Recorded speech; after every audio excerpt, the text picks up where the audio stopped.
Halo Sobat Mania, kembali lagi di BRC Official, ada kabar menarik nih mengenai PSM Makassar, kalah mengenaskan di kandang PSS Sleman, pada pekan ke-31 Liga 1 2024. Dalam laga yang digelar di Stadion Maguwo Harjo, Sleman pada Sabtu tanggal 3 Mei tahun 2025 malam, PSM harus menerima kekalahan dengan skor 1-3. Namun, kekalahan itu tak diterima lapang dada oleh para pemain PSM. Salah satunya oleh Kapten Juku Eja, yakni Yuran Fernandes.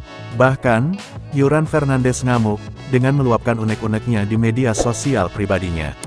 Lewat Instagram @yur4anfernandes, pada Minggu, tanggal 4 Mei tahun 2025, tampak Yuran Fernandes mengunggah lagi momen golnya ke gawang PSS Sleman, yang dianulir, sehingga membuat PSM Makassar tak bisa membuka skor, di menit ke-13.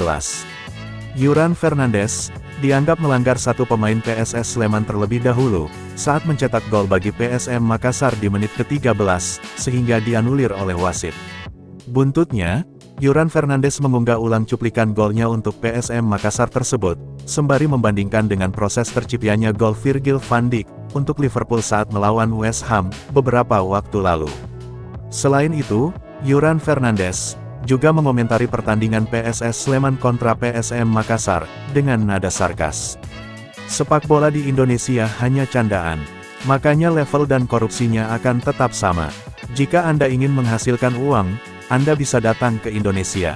Jika Anda ingin bermain sepak bola serius, menjauhlah dari Indonesia, tulis Yuran Fernandes, di Instagram pribadinya.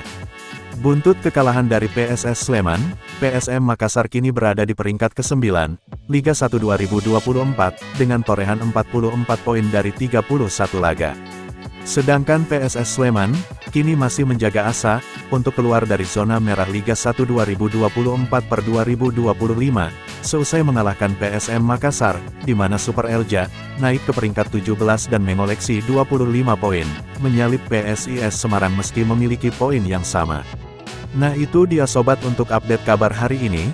Bagaimana pendapat kalian sobat? Tulis pendapat kalian ya sobat, dan jangan lupa like, komen dan subscribe.